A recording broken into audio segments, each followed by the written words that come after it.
Okay, I teach teenagers, and these are things that I wish I could tell parents. Number one, if you want to be on top of your kid for their grades, ground them because they turned it in late or because they got a 0 the first time around for a certain number of days or a certain amount of time. Do not ground them until their grade is up, which coming from a teacher might seem a little counterintuitive, but here is the problem. Let's take this to the worst case scenario, right? Like your kid had all the time in the world in class to do it and they didn't turn it in on time.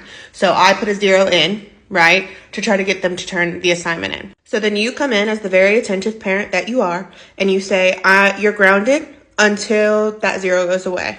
I see the logic. The logic tracks. I'm with you. Don't do that though.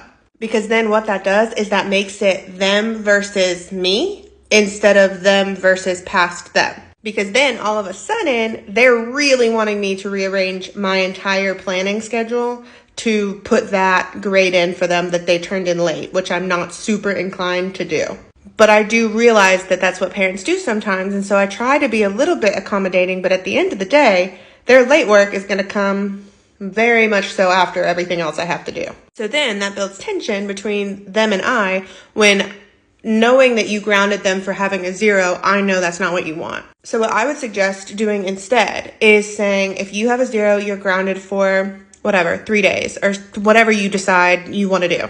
And it doesn't matter if they get the grade in tomorrow, but just for every 0 they earn, you get X number of days, you get X consequence, whatever it is. That way there's still a consequence for the behavior that you've determined needs a consequence, but it's not like their relief of that consequence is not based on something or someone who's out of their control. And I could see parents being a little bit worried that the child would not complete the assignment if, like, you know, the expiration of the consequence wasn't tied to it.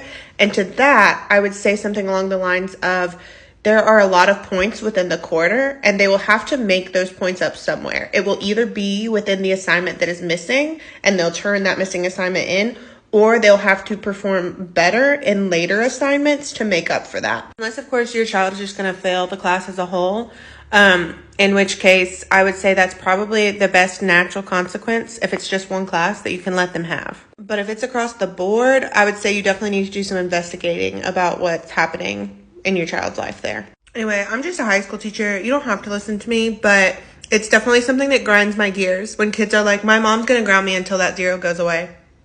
I'm sorry, that has nothing to do with you now that you've turned it in. You've done what you could do. So do it, don't do it, whatever. Being a parent seems hard. Peace and love.